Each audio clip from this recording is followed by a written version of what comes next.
आज हम बनाने जा रहे हैं ओट मिल्क, जो कि एक वीगन मिल्क है। उसके लिए हमने 1 कप क्विक ओट्स लिए हैं, जो कि मार्केट में इजीली अवेलेबल होते हैं। तो आप इसके बदले रोल्ड ओट्स भी यूज़ कर सकते हैं। तो इसमें हम 3 कप चिल्ड वाटर डालेंगे। अगर इसको आपको मिल्क को ज़्यादा पतला करना है तो आप 4 कप भी पानी ले सकते हैं। तो हमने ये ओट्स ऑलरेडी पहले से ही ये 1 कप भिगो के रखे हैं। इसको 1 घंटा पानी में भिगोना है। पानी उतना ही डालना है जितना ओट्स उसमें डूब जाएं। अब इनको हम छलनी से छान लेंगे। ये देखिए, ये बिल्कुल नरम हो गए हैं। ये देखिए, इसका पानी निकाल देते हैं और फिर इसका मिल्क बनाएंगे। ओट्स को हमने छान लिया, इसका एक्स्ट्रा पानी हमने निकाल दिया। ये काफ़ी स्लाइमी होते हैं। इनकी स्लाइमीनेस दूर करने के लिए हमने चिल्ड वाटर का इस्तेमाल किया है और इसे ज़्यादा देर तक ग्राइंड नहीं करेंगे। सबसे पहले हम इसको ओट्स को मिक्सर में डालेंगे और इसमें 1 कप पहले चिल्ड वाटर डालेंगे और इसे ग्राइंड कर लेंगे।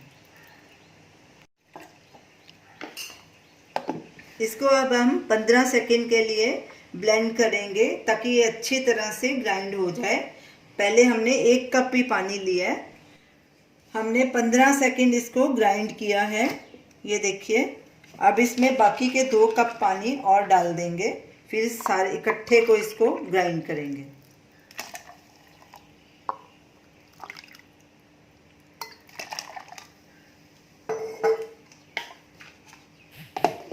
अब इसे 15 सेकंड फिर से ग्राइंड करेंगे। हमने ओट्स को आधा मिनट ग्राइंड किया है। अब इसे हम छान लेते हैं। 1 कटोरा लेंगे, उसके ऊपर छलनी रखेंगे और उसके ऊपर मलमल का कपड़ा रखेंगे और इसे छान लेंगे।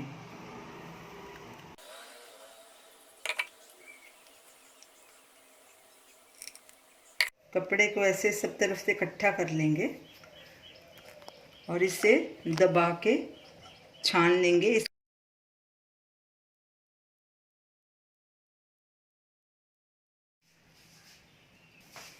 ओट मिल्क हमारा तैयार हो गया है। अब इसे एक बॉटल में भर देंगे और इसे फ्रिज में स्टोर कर लेंगे।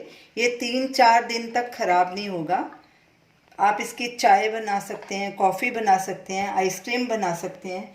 अगर आपको इसे ऐसे ही पीना है तो इसमें थोड़ा सा हनी ऐड कर सकते हैं। फ्लेवर के लिए आप छोटी इलायची या वनीला एसेंस का भी इस्तेमाल कर सकते हैं।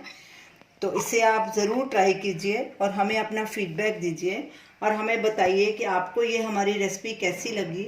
हमारे वीडियो को शेयर कीजिए, हमारे चैनल को सब्सक्राइब कीजिए। Thanks for watching.